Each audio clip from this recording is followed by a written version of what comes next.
Woohoo! Welcome back.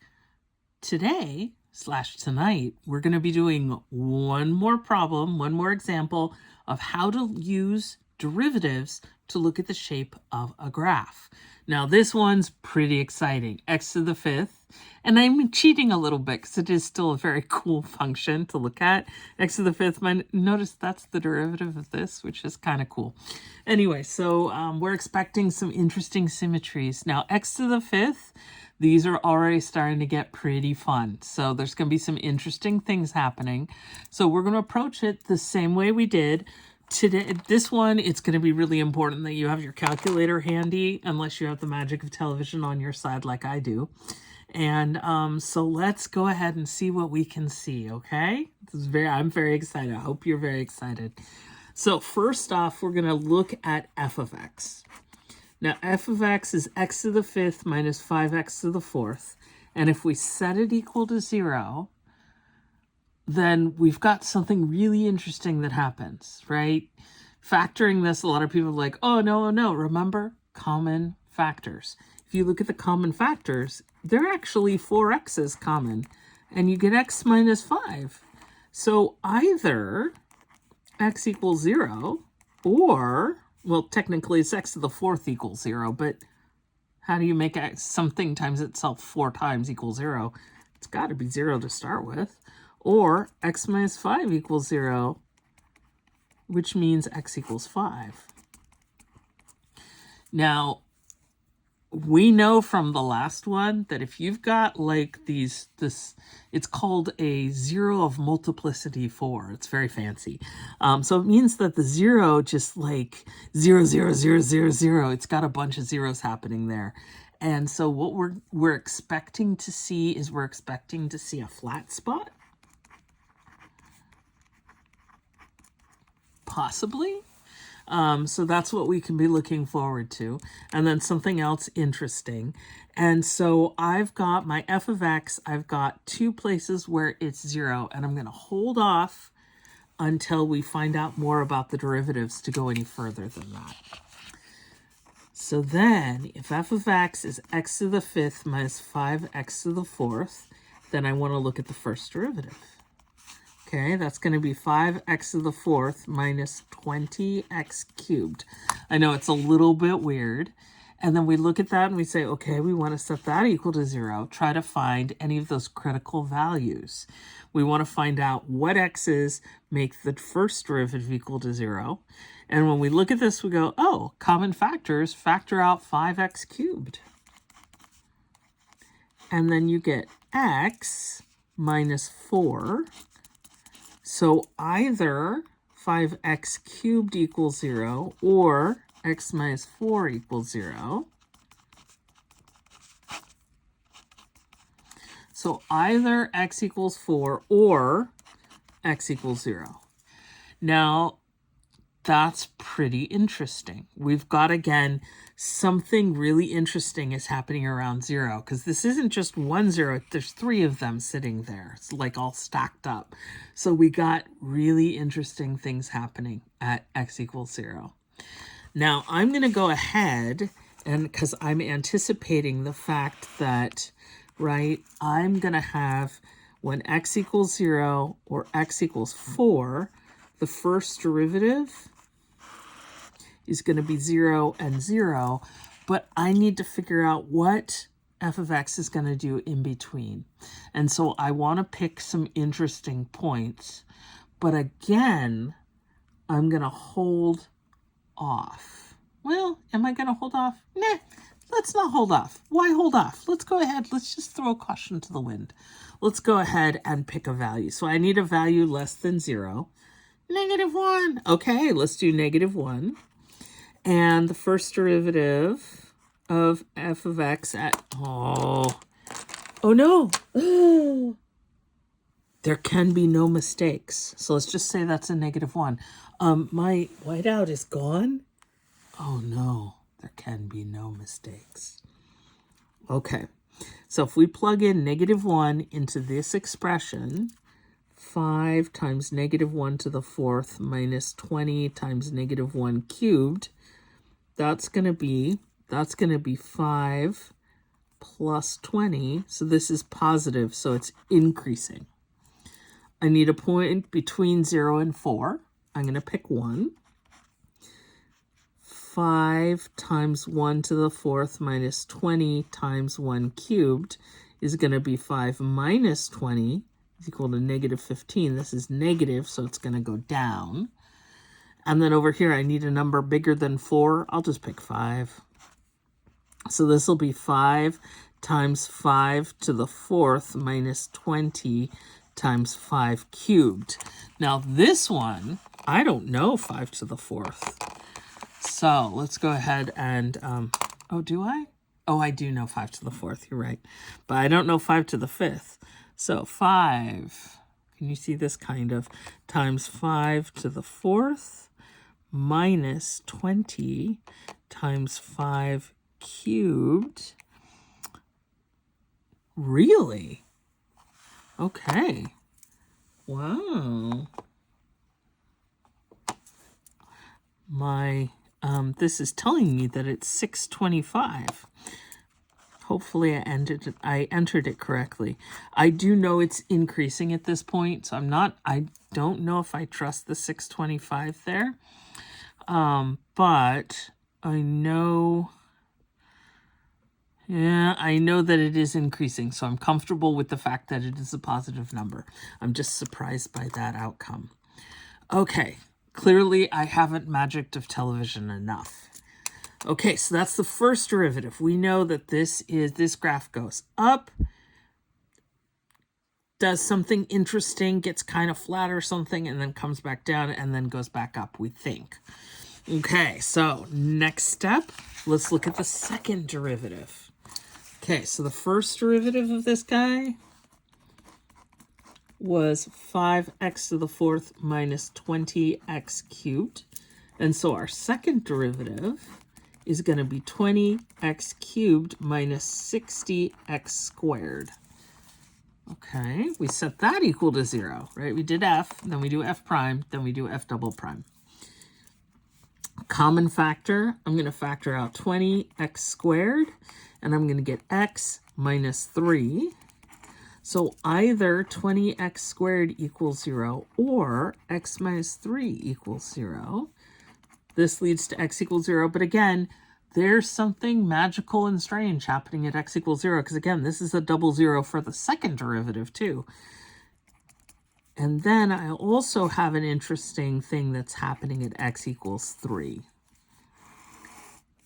So here's x. There's 0. There's 3. And then I want to look at the second derivative of x. And again, I've got this, and I'm going to try it at negative 1. So this is going to be 20 times negative 1 cubed minus 60 times negative 1 squared. That's going to give me negative 20 minus 60. Oh, that's way, way, way negative. So it's going to be negative, so it's a frowny face. Okay, concave down. Nice. And then I know at 0, it's 0, and at 3, it's 0. So I need to pick another number. I'm going to pick 1. It's between 0 and 3. You could pick any number between 0 and 3. You could pick 2. You could pick 1.38569121603, something like that. You can pick any number you want. You could do pi over 2 if you really wanted to. Rock on. Whatever floats your turtle, just do it. So I've got 20 times 1 cubed minus 60 times 1 squared. So this is going to be 20 minus 60. And interestingly enough, it's negative as well. So that is not a point of inflection.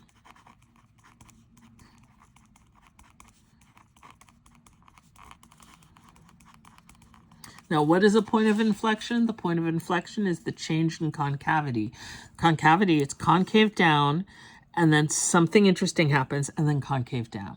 So my guess is, again, there's something weird happening here. Maybe a flat spot, maybe something else.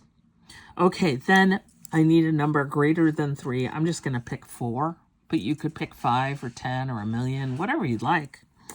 I'm going to get 20 times 4 cubed. I should have picked 10, huh? Yep. Minus 60 times 4 squared. We're going to have to do that on the calculator. 20 times 4 cubed. Oops. Try that again. 20 times 4 to the third. Uh-oh. Let's try one more time. There we go. Yay, 4 cubed. I don't know if you guys can see it. Minus 60 times 4 squared. And I get 320. So this is going to be positive. So we do have a point of inflection, or an inflection point right there, because we're going from concave down to concave up. So something interesting is happening at 3. Okay, you guys ready? Shall we pull it all together? Yay, let's do it. We can do it. I feel like this is a moment when Doris should be singing to her monkey. Okay, yet again, I'm reminded that I should have grabbed some grid paper and I did not. So do not try this at home, kids. Do this on graph paper. I'm a professional. Move my notes out of the way. And let's see what we can do. I know it's stunning that I actually use notes and still struggle sometimes. Well, but that's the thing. You just do your best, right? So, what sort of information do I have? I have f of x, I have the first derivative, and I have the second derivative, right? So I've got these 3 things. I know that the original function is 0 here and is also 0 at 5. And so I'm going to count out 1, 2, 3, 4, 5. I'm going to make it 0 there. So it's going to be 0 there. Okay, and that's at 5. And then I know interesting things happen at 4 and at 3. The first derivative is 0 at 0 and is also 0 at 4. And we happen to know that it's positive here, negative here, and then positive here. So the shape looks kind of like that. And then for concavity, we got 0 here, and it was 0 at 3, which is kind of interesting. We've got this kind of sliding thing there. And remember, it's concave down here, and then it's concave up. So we've got this interesting point of inflection right there. Now, what I'm going to propose is that I know we hit 0 here, and I know we hit 0 here. I'm going to propose that we find the function values. We find f of 3 and f of 4, because those are really important points. So f of 3 is going to be 3 to the 5th minus 5 times 3 to the 4th. 3 raised to the 5th power. That's 2. Oh, I knew that. 243 minus 3 raised to the 4th power, which is 81, times 5 is 405. And that whole thing at 3 is going to be, I could have done this all together, you know. 243 minus 243 minus 405, negative 162. Okay, I'm not sure that I'm going to be able to do this to scale, but let's go ahead and give it a try. F of 4 is 4 to the 5th minus 5 times 4 to the 4th, which is going to be, it's also going to be negative. Notice that. Right? So 4 to the 5th power minus 5 times 4 to the 4th power is negative 256. Okay, so this is going to be, so 3 at 3 is negative 162, and this is negative 256. I'm going to count by 50s.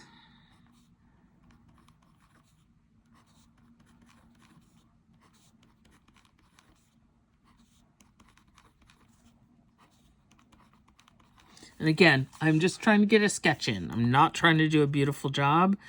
So f of 4 is going to be right there. A little bit below 256. I would drag it down a little bit further than that. And then negative 162 for 3 is going to be like right there. Now, here's where it gets interesting. Notice at 3, that's where we've got the change, the point of inflection, the change of concavity. And at 4, right here, we've got that it's concave up, this goes down, this goes up, which suggests that that is a local, it's a local min, right? So this is going to look like, and here this is a local max, because it's concave down. So it looks like this. This is all concave down, something like that. And then there's a point of inflection, so it turns into concave up, and then it goes like that, right? So, quick and dirty sketch is not great. Why isn't it great? Well, the problem is that nothing that I'm teaching you teaches you how to deal with this really weird, like quadruple, quintuple zero here. And remember that this was x to the 4th equals 0. This is x cubed equals 0. So it really zeroes out. So in fact, if I were really going to be careful about this, I would give this a very flat shape. Like that. Something like that. So that it flattens out.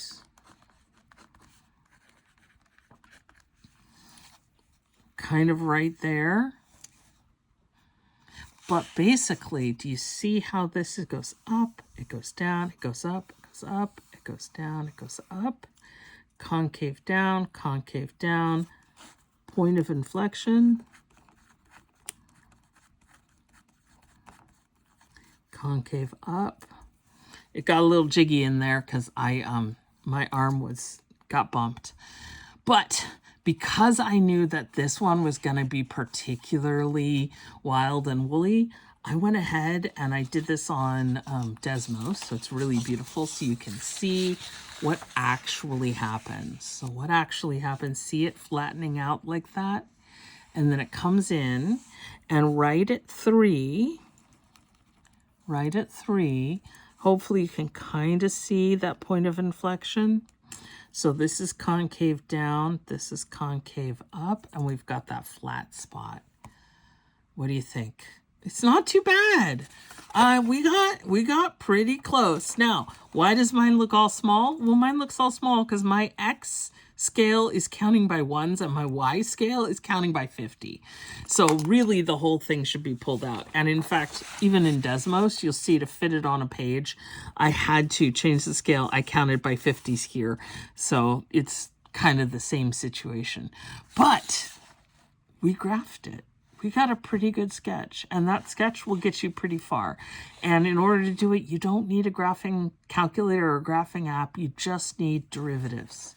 What do you guys think? Kind of woohoo? Okay, if you've been watching all these videos, you're a beast. Seriously, you're amazing. But really, go take a break, disengage, put the screen down and step away from the screen.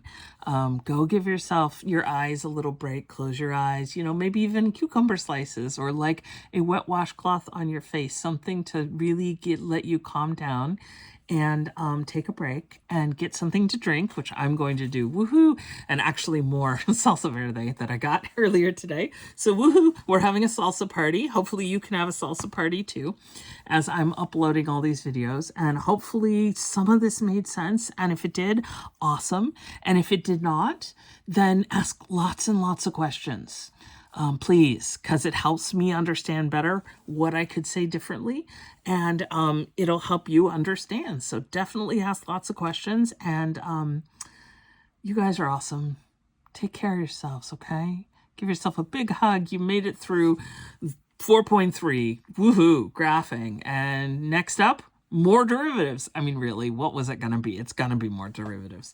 Woohoo! So next up, I'll see you in derivative land. Woohoo, but not for a while. Okay, bye-bye. Math on. Woo. You're awesome. Don't forget that. Be very proud of yourselves. Bye.